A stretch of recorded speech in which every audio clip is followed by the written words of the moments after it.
Si Commander Rico.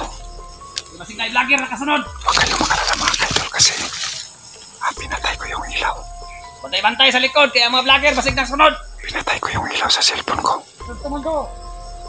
Tanaw.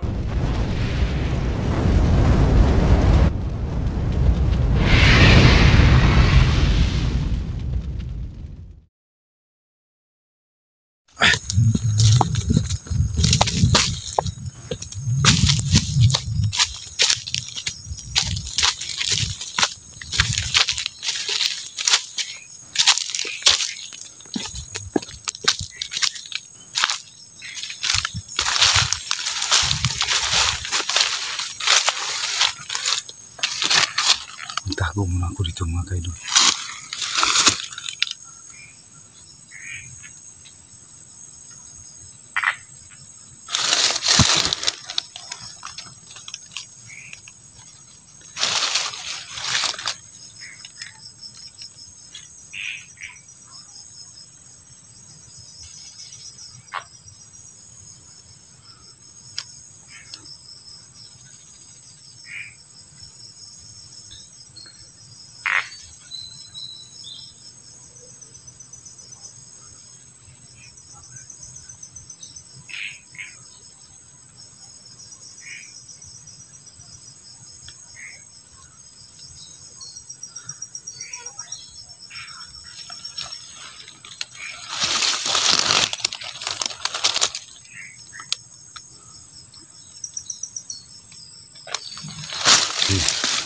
Kailangan kong ibaba sa lupa yung cellphone ko mga kaidol kasi may lights yung cellphone ko para hindi makita nila.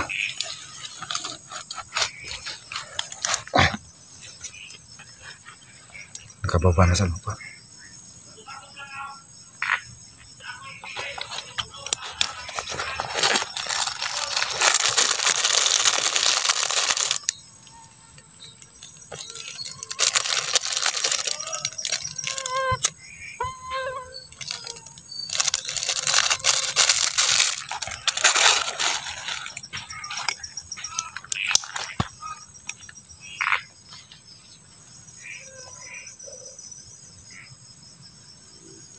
So yun mga kaidol, no?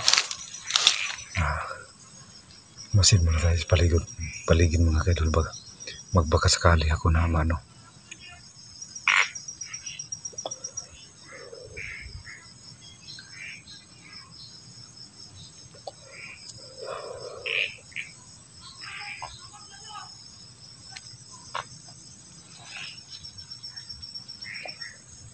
May taong dumaan.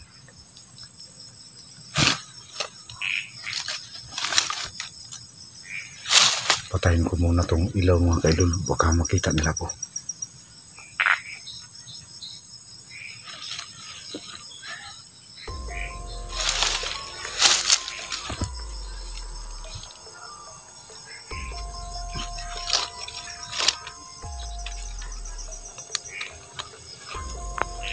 Masing na vlogger na kasunod na to.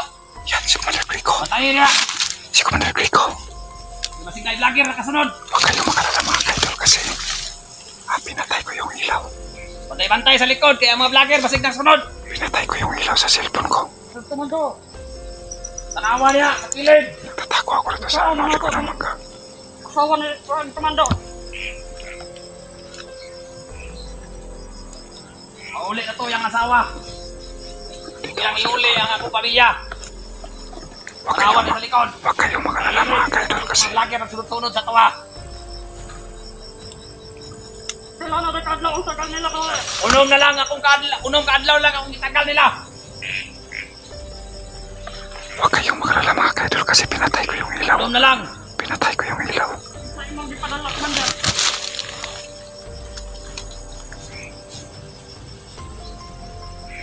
Ayun, mga kaidol.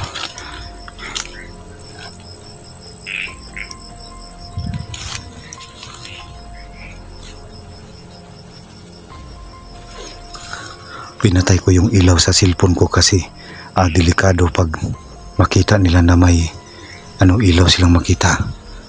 Kaya huwag kayong mag-alala mga kaidol. Pinaplanuhan ko na to. Kaya dumaan dito sa ko dito si Grego.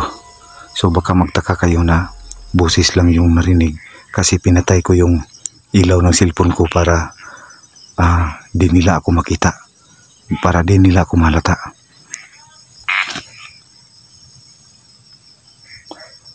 So yun mga kaidol, talagang madilim na dito, pero gagawin ko to para sa kapatid ko.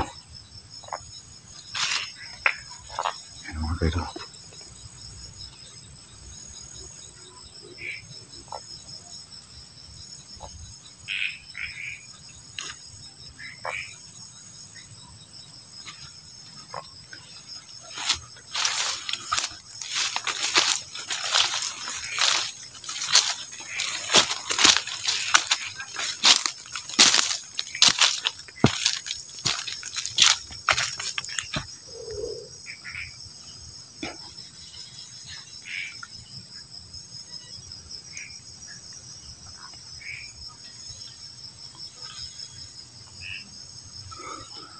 Dilim yung langit mga kaidol.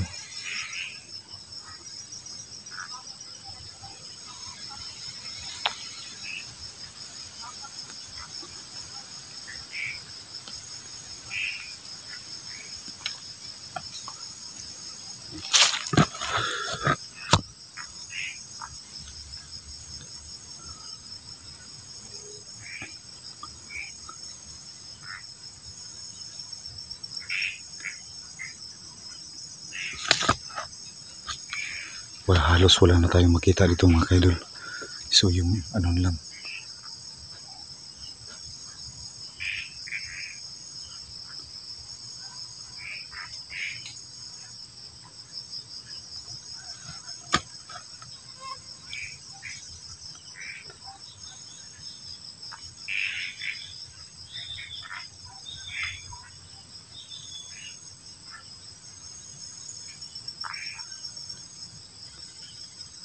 Tahimik na yung paligid. Kailangan ko lang kumilos.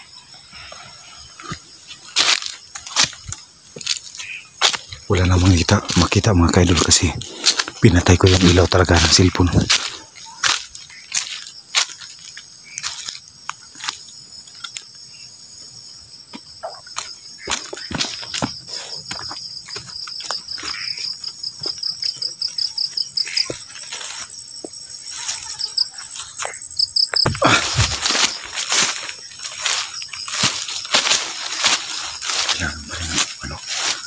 Kailangan ko yung puntahan yung may busis kanina. Sana po talaga sa mga solid na sumusuporta sa akin ay maintindihan niyo po ako kung bakit ko to ginagawa na mag-isa na kahit gabi na, kasi talagang naawa na talaga ako sa kapatid ko.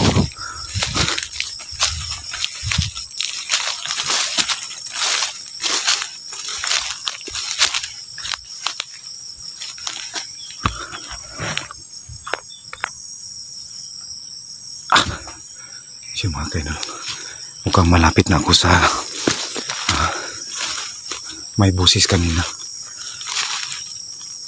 Malapit ako mga kaidol. So pinagmasdan ko yung paligid, wala namang tao kasi madilim na dito. Tsaka wala namang bahay na pwedeng ma-istambayan nila dito. So kailangan ko na pwede ko nang i-open yung camera ko kasi wala naman pong tao talaga na kasi talagang gabi na po dito mga kaidol. Yan. Tingnan natin yung sigurado ko mga kaidol na dito to kanina.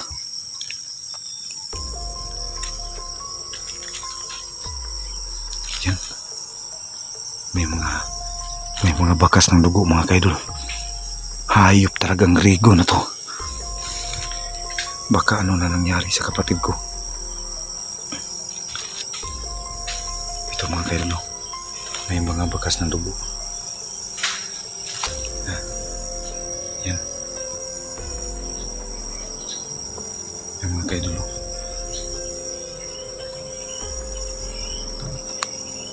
May tao mga kaidol, kailangan kong patayin yung ilaw.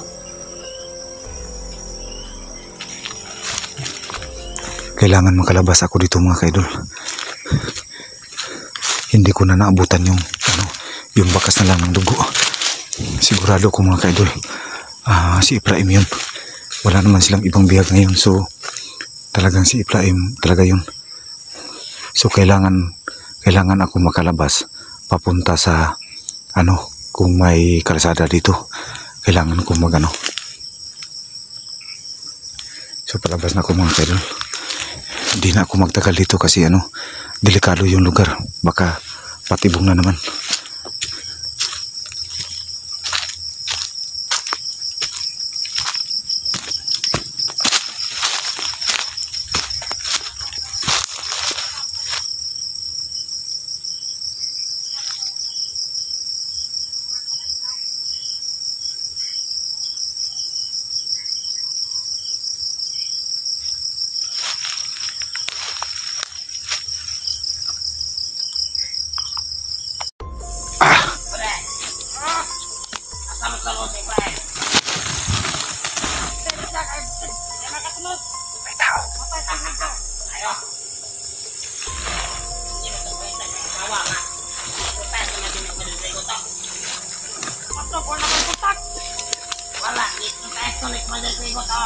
Sa pagbakuha ko sa mga kauban, mabalik dito ako, mabalik to. Nagawa sila ng apoy. Oo, matoy ang anak ba des? Dalong ito niya, ito tayo sa mga tao. Makainom daw at nakadali, mabalik to pag-Grigo. Pantog lang ikuha ni Grigo ang mga pulahan. Ang mga pulahan kanina nagtuwa. Ito nung alungan ako, nagtawag ko ni Grigo. Ano siya? Patay na tigilaw mga kaidol. Wala ni friend. Iyahan daw mo to. Yan sa dito ginawa sa mga vlogger. Karon makila sa mga vlogger, mapasya ng mga vlogger. Pantog lang diya eh. Basta nakuha na to ron, bakit na ila sa mga vlogger. Mas maayo. Patay ang isa ato sila mga vlogger. Pantog lang diya ako kada ko kita. Nagawa sila ng apoy mga kaidol. Wala mo kontak sa kanila no? Wala na. Basta lang napatay ang kumandyan rin ko ano ba? Ano kang wakto na kontak? Iputay naman to. Kaya magkato si Efraim, kidala nito dito to. Patay na to. Patay na to. Mag-ihawan, kidala na ito ba din? Mayo. Sama na dyan, hanap. Sama sa kiliyahan, ay. Kulata na to ni Mother Grigo ganino. Hindi mo yun si Grigo ba? Anak ko ako'y bantay sa sawa ni Efraim, kaya lami putirahon ba? Gani daw. Di man kung musuko si Grigo, kaya kabalo mga mag-rate ko ba?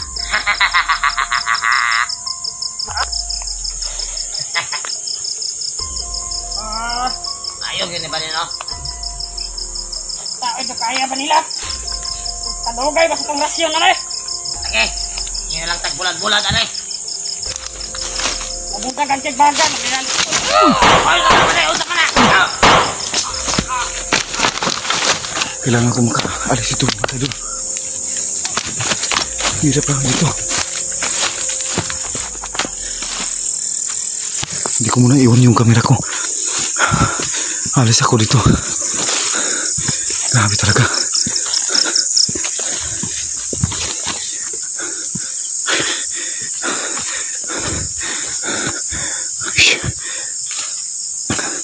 Grabe, ang dilim na ito mga kaidol.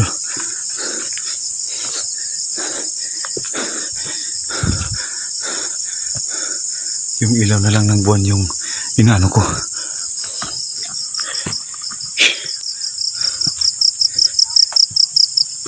Mukhang malapit na ako sa mga kaidol. Kailangan kong punta sa kailangan kong makabot sa daan.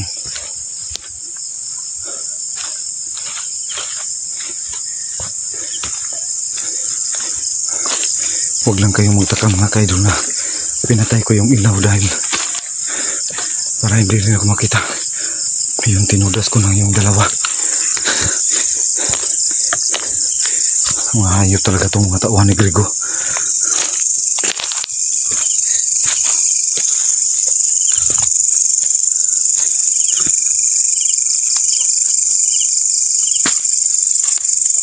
Dito mga kaidol.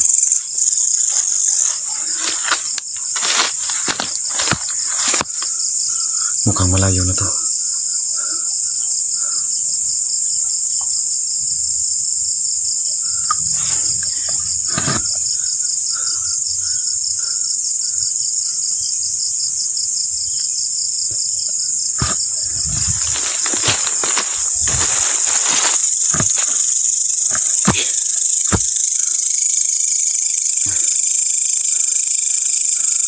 Kailangan ko makauwi mga kaidol kahit gabi na.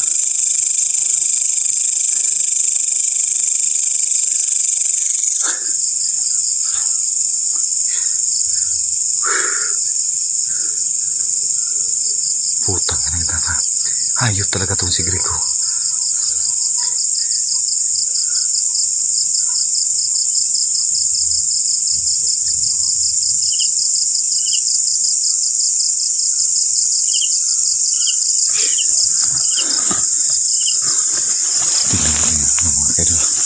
So, papatayin ko naman yung ilaw mga kaidol. Maglalakad lang ako na ano.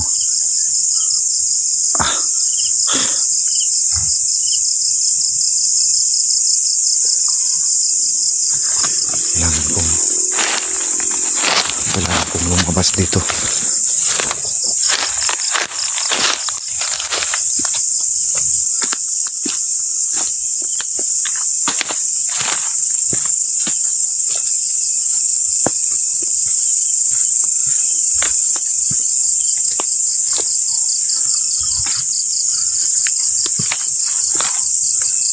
Yung ano na lang yung buwan ang makita mga kaidol. Kasi gabi na talaga dito.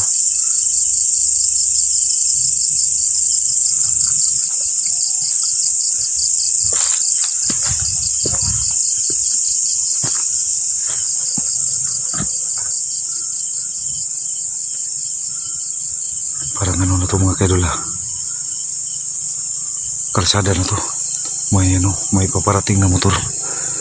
Maraming salamat po nakarating po sa kalsada. Yun. Kalsada na to mga kaidol. Yung mga motor na dito.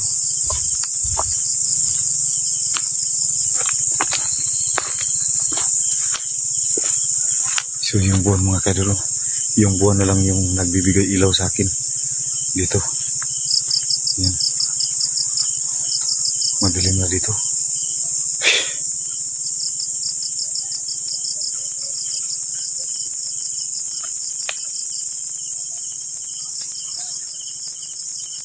So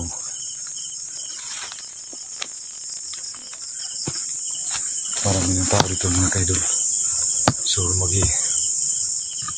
iiwan ko na yung ditong kamera ko.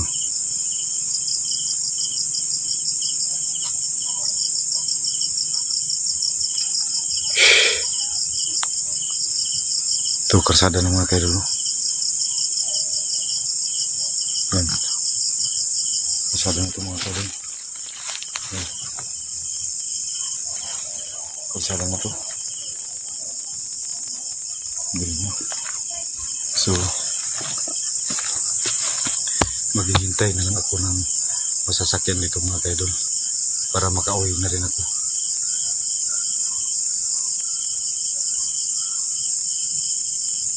May mga tao doon.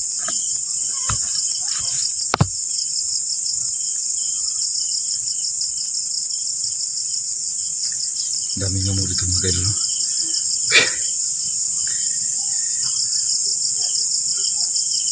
Dami kahit gabi may iniwan pa rin si Grigo na bandido sa mga tauhan.